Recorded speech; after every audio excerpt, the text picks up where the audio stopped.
Muy buenas noches a todos, mi nombre es Armando Gutiérrez y les doy la bienvenida a este segundo conversatorio, La Mirada Cómplice, homenaje a Luis Zapata a 40 años de En Jirones, organizado por la revista Irradiación en el marco del Mes del Orgullo LGBTIQ+. En esta ocasión nos acompañan distintos invitados a quienes doy la bienvenida y que nos hablarán un poco sobre las distintas facetas del narrador mexicano. Comenzamos la primera intervención con Héctor Justino Hernández, quien es originario de Veracruz y actualmente estudia la maestría en literatura mexicana en la Universidad Veracruzana. Ha publicado los libros Dimorfismos, Pasto Verde 2019, La Isla que nos llama, editorial IBEC 2021, La Máscara de Miguel, editora de Gobierno 2021, y Acaso un descubrimiento a mitad de la noche, editorial Iridiscencias 2025.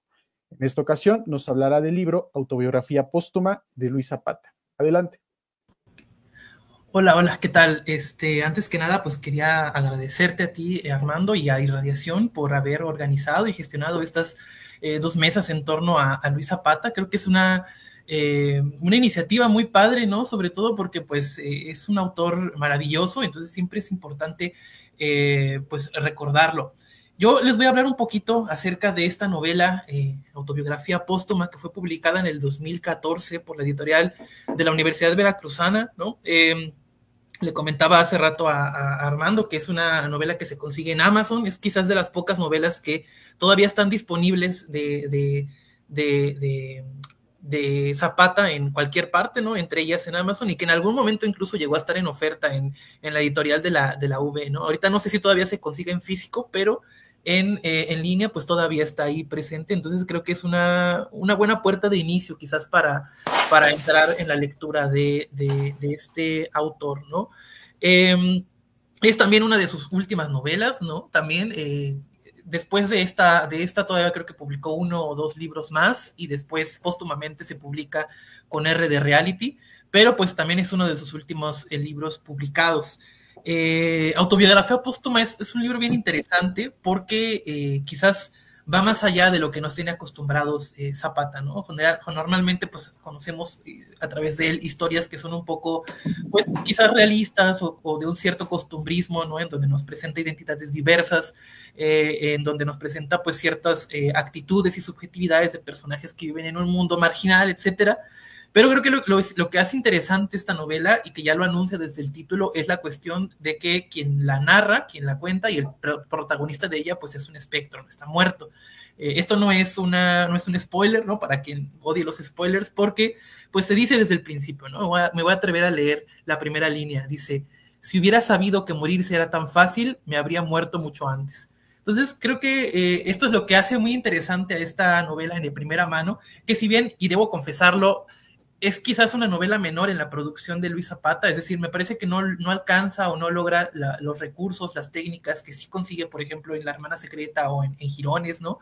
Pero lo que lo hace interesante es que Zapata se atreve a jugar con los recursos que tiene de la literatura, ir más allá del realismo, ¿no?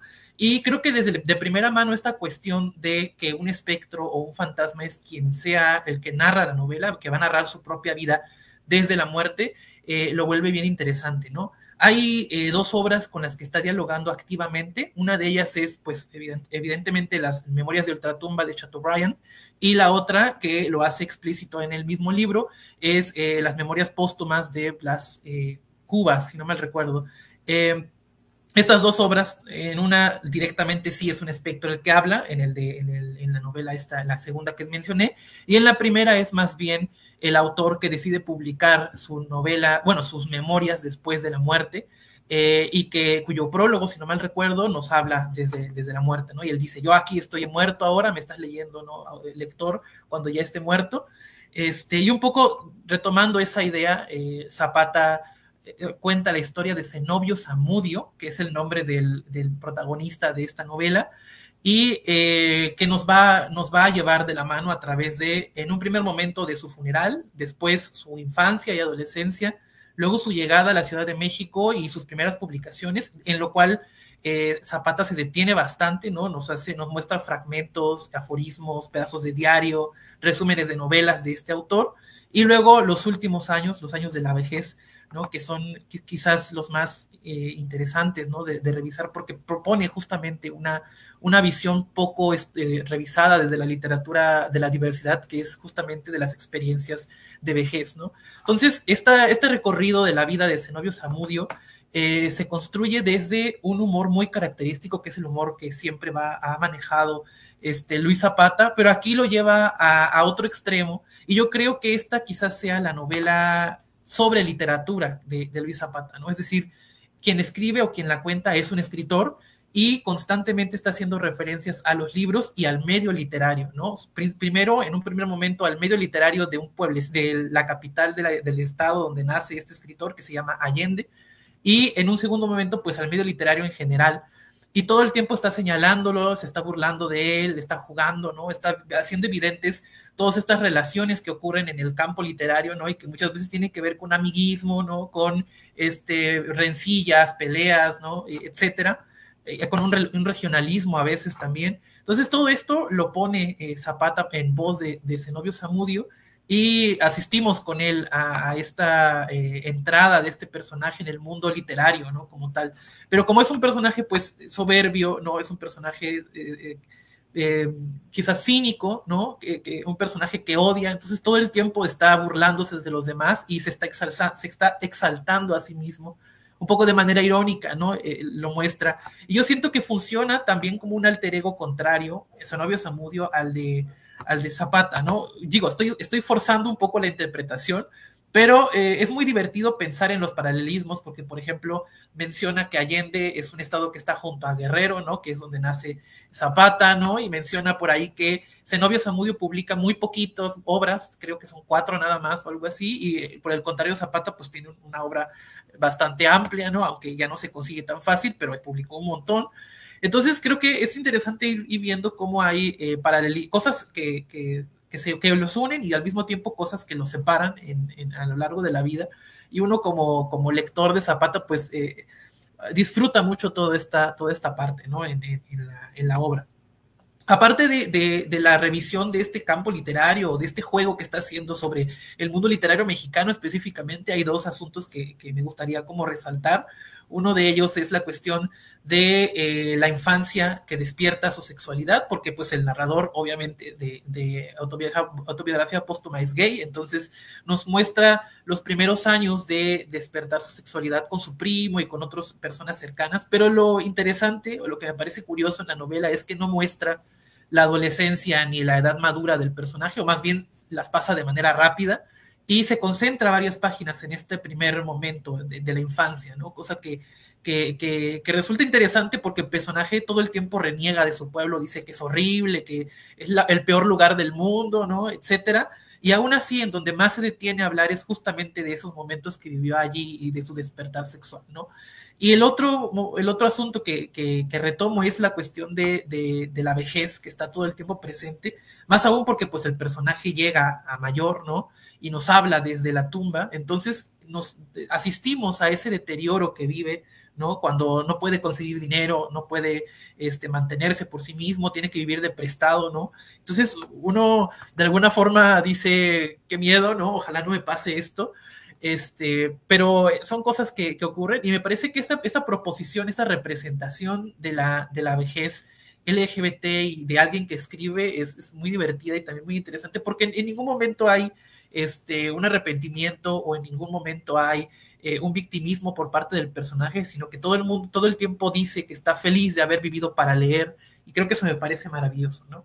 Querría terminar mi intervención, no sé si estoy bien de tiempo, pero querría terminar esta intervención leyendo el final de un ensayo que Domínguez Michael, que yo sé que no a todo el mundo le gusta este señor, pero me parece interesante lo que dice. Domínguez Michael escribe en su libro el 19 para el 20, el 19 en el 21, en donde hace una revisión de varios textos del siglo XIX, y entre ellos revisa las memorias de Chateaubriand. Y me parece que esto que dice acerca de Chateaubriand se puede también aplicar para Zenobio Zamudio en esta novela de Luis Zapata. Dice Michael, Chateaubriand obtuvo permiso del cielo para hablarnos desde su ataúd. Libro verdadero, pues en él conversamos con un muerto, las memorias son su obsequio. Y me parece que estas memorias de autobiografía póstuma son el obsequio de Zapata, que nos habla desde la muerte con ese desparpajo y ese humor que tanto lo caracterizan en su obra. Y nada, yo los invito a leerlo. La verdad es que es una novela muy entretenida y también muy fácil de conseguir, a diferencia de otras. Entonces creo que en un ratito uno lo puede leer. Y ya. Muchas gracias, Héctor. Continuamos con nuestro segundo participante. Él es Eladio Medina, es doctor en estudios literarios por la UAMEX, postdoctorante en la Universidad Autónoma de Querétaro con un proyecto de investigación en torno a la obra de Jorge Luis Borges. Es estudiante de la licenciatura en Psicología por la UNAM y cuenta con 2 estancias de investigación, una en la Universidad de La Habana y otra en la Universidad de Castilla-La Mancha. Hoy nos hablará sobre El vampiro de la colonia Roma. Adelante.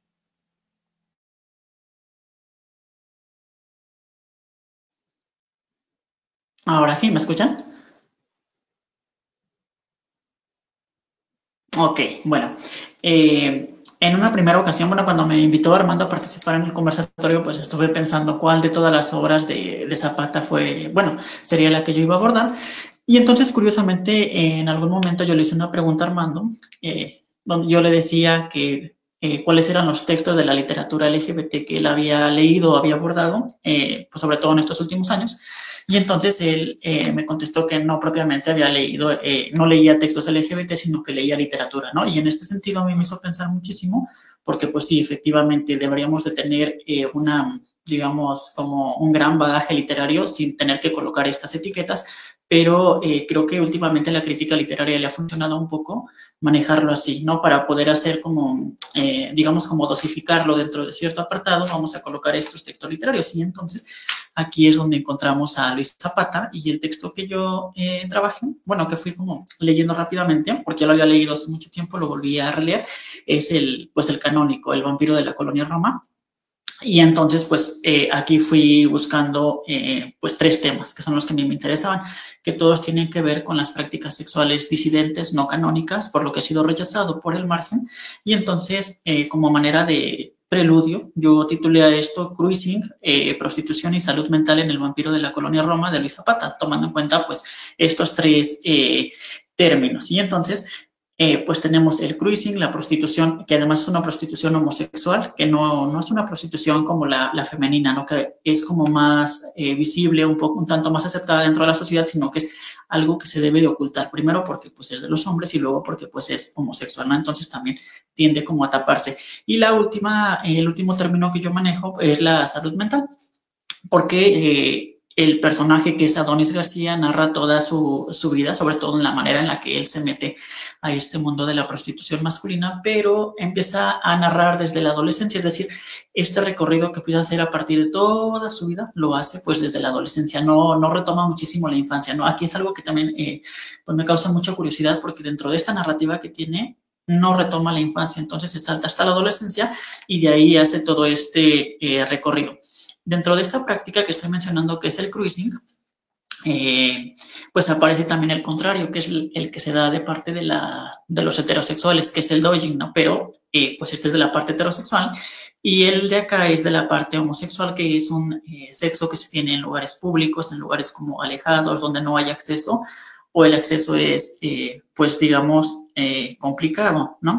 Y que también ha sido un tipo de sexo que está asociado a las prohibiciones de parte de la comunidad heterosexual, es decir, ellos pues dicen que sí se puede hacer esto, pero como algo discreto, algo alejado, no algo que no los mortifique a ellos, como si se tuviera que pedir permiso para poder realizar este tipo de prácticas. Y esto es lo que el personaje de Adonis García pues viene a visibilizar dentro de la obra, y que además lo viene a hacer de una manera muy cruda, ¿no? Como sin estarse reprimiendo, sin estar ocultando información, y pues nos lo va narrando paso a paso todos los lugares de la Ciudad de México. Y algo que me llama mucho la atención es que lo hace desde los Amors, ¿no? Y entonces yo me puse a pensar y dije, ¿cuáles son todos los que ha referido? Y pues los empecé a buscar y los encontré todos, ¿no? O sea, eso es algo muy interesante. Algunos ya cerraron, algunos siguen activos, pero pues creo que se podría hacer una especie de turismo siguiendo esta parte de Luis Zapata, ¿no? Bueno, aquí cuando él hace esta referencia a este sexo disidente, pues va a referir principalmente lugares ocultos en en la Ciudad de México y que son precisamente estos centros comerciales donde se van a manejar estos pequeños agujeros, donde se puede ver del otro lado quién es el que está del otro lado y a partir de ahí se puede establecer un ligue, o sea, o tener el sexo ahí o se puede ir con él a otro lugar, ¿no?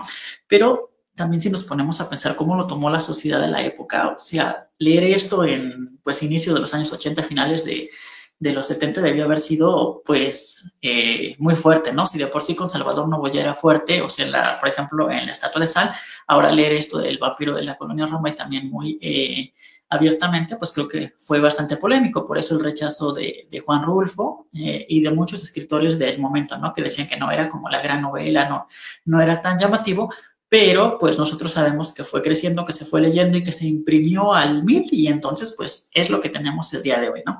Y en cuanto a esta sexualidad disidente, pues tenemos como una recuperación de los espacios públicos, es decir, ante los espacios que tiene la comunidad heterosexual, la comunidad homosexual tiene como que luchar, tiene que buscarlos y entonces tiene como que reapropiarse para poder tener pues estas prácticas, que además es como el único lugar donde se pueden realizar, ¿no? Y vean, voy a comentar aquí, voy a traer aquí un fragmentito que encontré en la obra, que dice así: en los Sanborns, que siempre han sido de una ayuda tremenda para la gente de ambiente, siempre han tenido algo que atrae a los gallos, ¿no? Y aparte no dice los gallos, ¿no? También me llama mucho la atención. No sé por qué, no he platicado de los agujeros del Sanborns, de que había un agujero entre taza y taza que sirvió para que vieras a tu vecino y ahí te lo ligaras. Pues bueno, en aquella época, era unos 3 o 4 años, había en el Sanborns del ángel en cada uno de los entre taza y taza y ves qué gay, una división con tablas, entonces habían hecho así un agujerito como de este tamaño, mira, como del tamaño de 1 de A5, para poder ver lo que pasaba del otro lado. Entonces uno entraba disque para entrar al baño y comenzaba a ver por el agujerito, ¿no? Y entonces empieza a hacer toda esta narrativa de cómo se da estas prácticas cómo se dan estas prácticas de ligue en estos lugares y cómo es que él lo hace sin estarse como cubriendo tanto, ¿no? Y lo hace de una manera, digamos, natural. Y esto yo creo que es lo que viene a provocar toda esta crítica moralista desde afuera, porque no se siente culpable y porque lo siente como algo que es parte de su vida, ¿no? De la vida de Adonis García. Ajá. Y bueno, de aquí yo llego a la prostitución masculina porque al final de cuentas es el trabajo que ejerce Adonis García y que también lo hace primero por placer y luego porque pues necesita el dinero.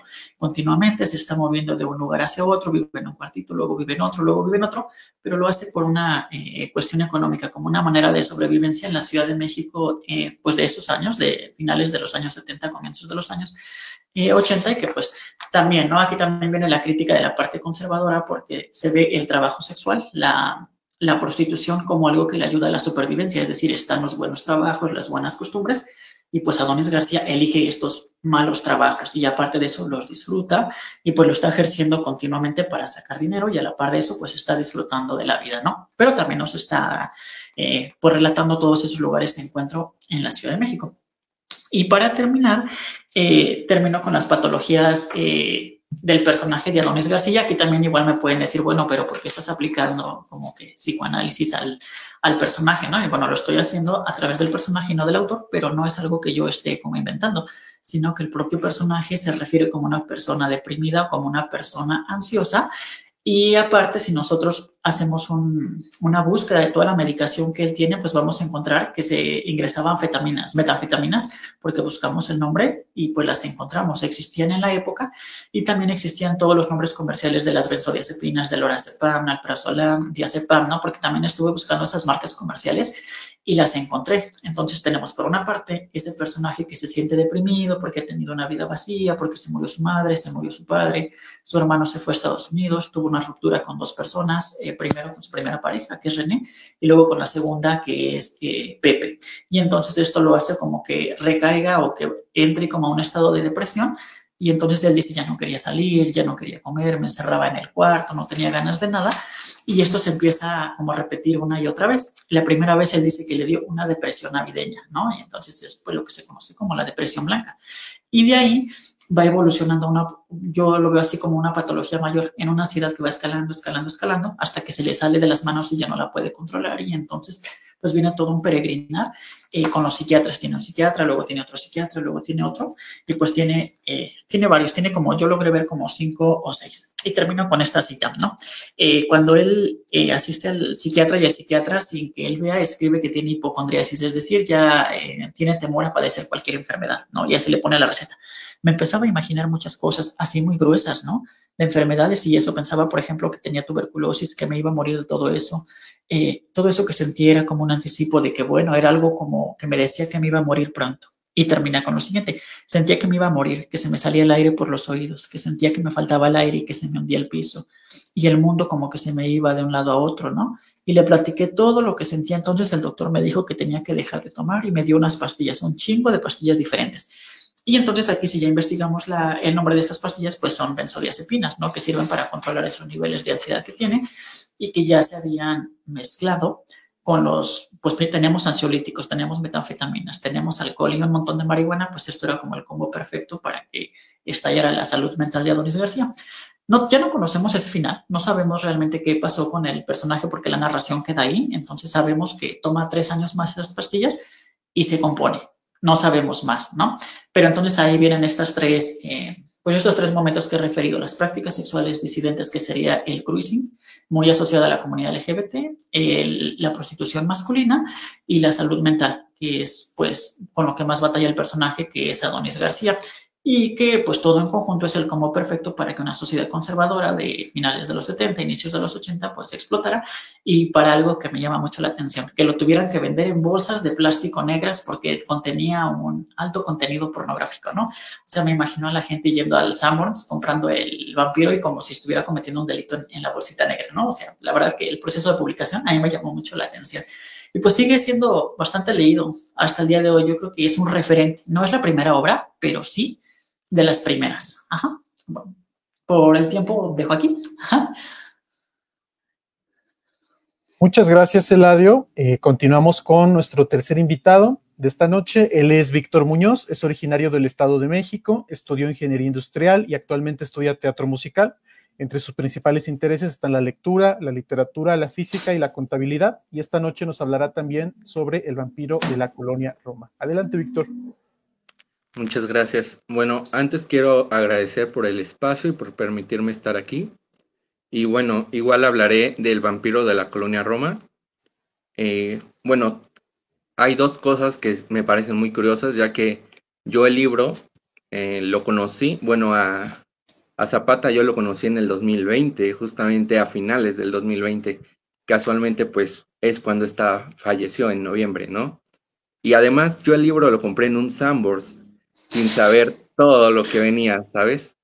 Y me parece muy interesante el vampiro de la colonia Roma, ya que más que la parte sexual, habla todo el sufrimiento que una persona gay puede tener con el día a día después de que, pues lamentablemente tiene esta pérdida de tanto de sus padres como la ausencia de su hermano, ¿no? Y también, bueno, yo creo mucho en el destino y también, pues, en el efecto mariposa, ¿sabes? Entonces, me parece muy curioso que al inicio él nos narra todo lo que vivió como algo que él no hubiera querido, porque obviamente si a él le preguntas o si a cualquier persona le preguntas si es algo que hubiera querido, sabiendo todo el sufrimiento que iba a tener, pues obviamente iba a decir que no. Y pues así como te menciono, el efecto mariposa hace que una cosa se desencadenen muchísimas más, ¿no? Por un pequeño cambio. Entonces, pues lo curioso es que lo que a él le sucedió, a Adonis, ¿cómo te explico? Pues lo que le sucedió fue que este sufrimiento lo llevó a desencadenar otro tipo de situaciones. Por ejemplo, el hecho de que haya vivido tanto sufrimiento y que haya estado en un mundo que al inicio no quería, me parece muy curioso, ya que, pues, inicialmente yo me identifiqué de cierta forma, ya que pues perdí a mi padre y pues también llegué a puntos en los que obviamente nunca pensé estar y me causó también curiosidad el hecho de cómo era para la comunidad LGBT existir en esos años, porque incluso sé que había bueno, ciertos tipo de policía, no sé si era como un convoy, una secretaría o algo, que era como que literalmente para pues sí, para buscar a los homosexuales y todo lo que han sufrido. Entonces considero que pues Luis Zapata sí expresó correctamente todo lo que vivimos, tanto la vida sexual como también el ataque de la comunidad, ¿no? Porque pues obviamente no fue fácil. Si en estos tiempos no es fácil ser gay, menos en esa época. Entonces también me identifiqué por el hecho de que, pues yo afortunadamente nunca he sufrido ningún tipo de homofobia, pero es muy importante que nosotros alcemos la voz, así como Luis Zapata lo hizo en ese tiempo, para que obviamente el camino de los que vienen sea mucho más fácil.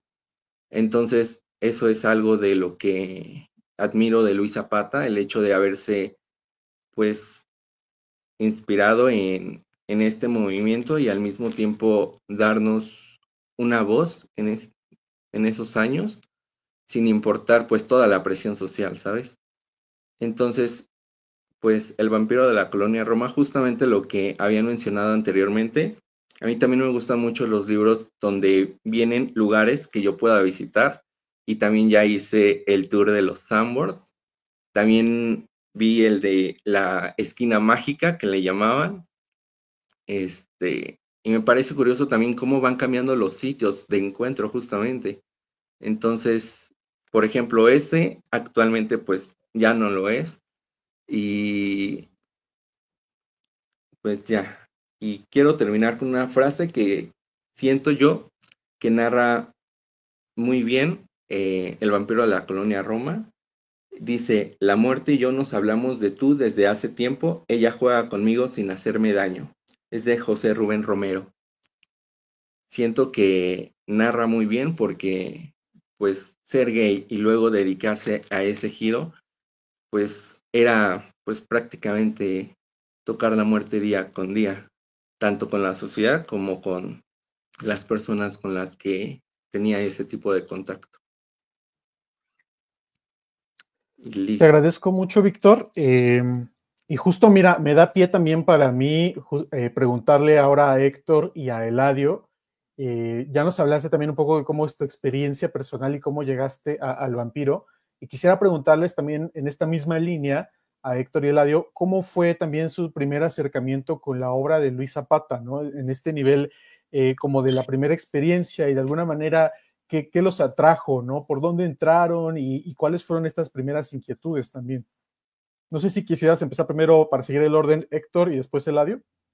Sí, fíjate que no estoy seguro de cuál fue la primera vez que escuché a Zapata. O sea, creo que de repente hubo un momento en el que empecé a descubrir que existía literatura LGBT. Era muy joven, yo creo que tenía como 19, 18 años. Benditos los que ahora pueden leer desde incluso antes ese tipo de temas, pero con Heartstopper y todo eso. Pero bueno, a mí me llevó tiempo llegar a ese tipo de literatura y recuerdo que los primeros libros que leí al respecto fue Alexis de Yourcenar y Un beso de Dick de Fernando Molano Vargas, que ahorita es una novela un poco de culto casi.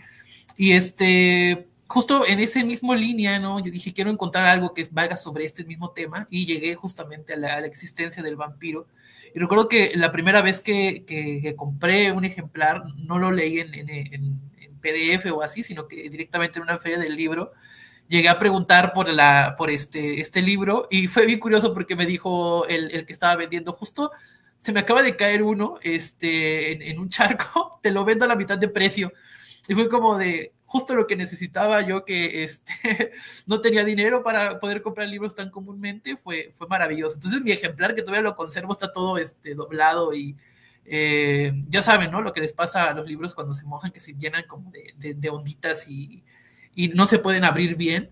Y aún así, a pesar de ello, leí el libro con mucha emoción. Recuerdo que la leí como con mucha sorpresa sobre cómo trataba y abordaba los temas. Y a pesar de que es un libro que ya tiene casi más de 50 años, ¿no? Se sigue leyendo bastante bien, se sigue conservando bien. Y yo recuerdo que lo leía como si hubiese pasado en ese mismo momento la historia, ¿no? Hace poco la releí y quizás el encanto que tuvo cuando lo leí la primera vez ya no es tan similar, pero creo que sigue manteniendo la frescura, ¿no? Sigue manteniendo un cierto espíritu juvenil que lo atraviesa, ¿no? Creo que es una gran obra y siempre la recordaré como con esos ojos maravillados, ¿no? De un adolescente que se encuentra con esa historia.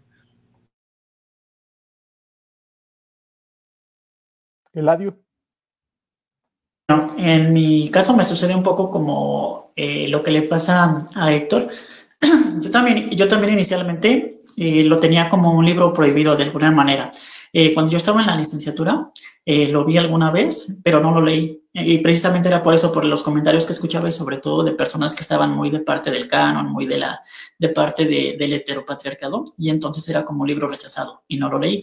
Pero resulta que ya en estos últimos tiempos que he estado estudiando, pues tanto la obra de Salvador Novo, que llevan como 7 años más o menos, como ahorita últimamente la obra de Pedro Lemebel y la obra de Camila Sosa. Por ejemplo, tengo Miedo Torero de Lemebel o Las Malas de Camila Sosa, que justamente en la mañana me tocó pues dar una participación sobre Pedro Lemebel. Pues yo empecé como a investigar más sobre este tipo de literatura LGBT y entonces pues me llevaba, una y otra vez me llevaba a Luis Zapata. Entonces ya tenía como la espinita, empecé a buscar el libro, lo encontré, lo guardé y lo leí una primera vez, lo leí una segunda vuelta, de hecho lo leí 2 veces y pues entonces fui viendo muchísimas cosas y de hecho fui haciendo como similitudes con Salvador Novo. Y de hecho creo que hay mucha similitud, solamente que el de Novo, aunque ya se publica no me acuerdo exactamente el año en el que se publica la Estatua de Sal, pero refiere a los años 40, ¿no? Entonces digamos que Salvador Novo sería el primero que aborda los temas y le continúa a Luis Zapata y pues de ahí todavía se vienen muchos otros autores, pero principalmente pues llegué a él porque es un referente para este tipo, bueno, para esta literatura, ¿no? Cualquier persona que se vaya a adentrar en esta literatura, pues tiene que conocerlo, porque es un libro es como un parteaguas, aunque no es el primero, como lo mencioné, sí es un libro que pues deja todo un camino abierto para muchísimos autores. Y justamente también, y parece que yo sigo a Héctor en todo, ¿no?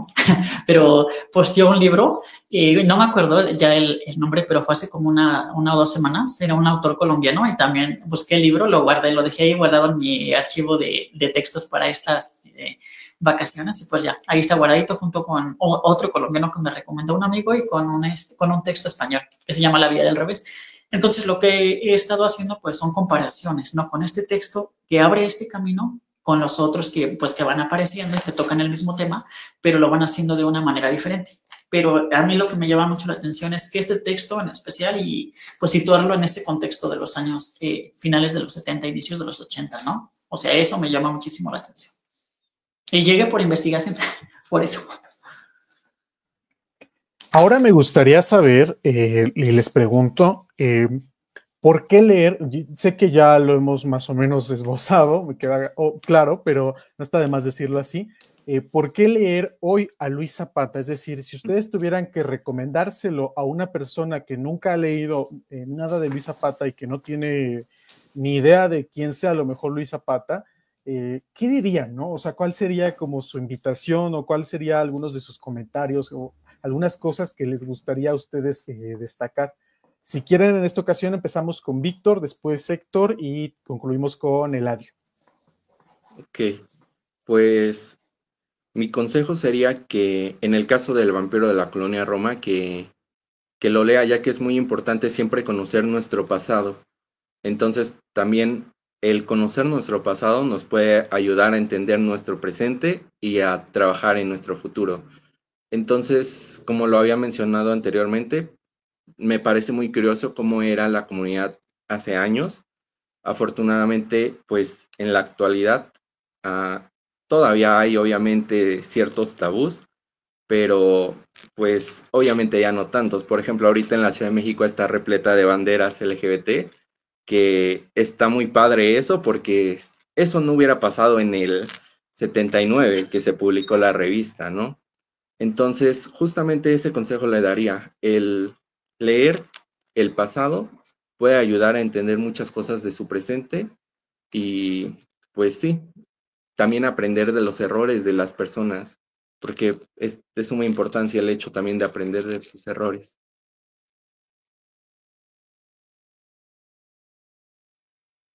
Héctor. Sí, Yo voy a dar tres razones que a lo mejor se complementan una con la otra. La primera de ellas es que es una novela, en general, toda la obra de Zapata es muy divertida, si uno se quiere pasar un buen rato, independientemente del tema LGBT, creo que es importante, si uno quiere reírse un rato, pasarla bien, ¿no? O sea, vivir las aventuras de los personajes que nos presentan, ¿no? Las aventuras y desventuras, ¿no? Como dice el título original del vampiro. Creo que leer a Zapata es siempre una buena opción, ¿no? Es uno de los pocos autores mexicanos que logran el humor de una manera en que uno sí se la pasa bien leyendo, ¿no? Como Ibargüengoitia, como David Toscana, ¿no? Creo que es un autor muy, muy entretenido, ¿no? Entonces, primero que nada es eso. Si uno quiere pasársela bien leyendo sobre estos temas, creo que Zapata es la opción. Segundo, porque todos los caminos llevan a Luis Zapata. Entonces, si uno se interesa en estudiar o revisar o seguir leyendo la literatura LGBT en México, siempre va a terminar cayendo en Zapata, ¿no? Todos los autores lo refieren, todos los libros lo señalan, ¿no? De alguna forma, los modelos de escritura que utiliza la literatura mexicana LGBT hasta la actualidad tienen sus orígenes en Zapata, ¿no? Podemos encontrar precedentes en la obra y en los experimentos y las exploraciones que él hace. Entonces, siempre vamos a encontrar en él como un preceptor o un padre de todo lo que vamos a leer actualmente, ¿no? Y en tercer lugar, porque es como el acontecimiento, ¿no? Antes del 79, antes del vampiro, hay muchas novelas de literatura gay, pero la mayoría eran novelas, creo que es algo que se mencionaba un poco en la mesa de ayer, eran novelas que terminaban de forma trágica, el personaje se suicidaba o no terminaba con el amor de su vida, o tenía finales generalmente trágicos. Hay excepciones, pero la mayoría son trágicos.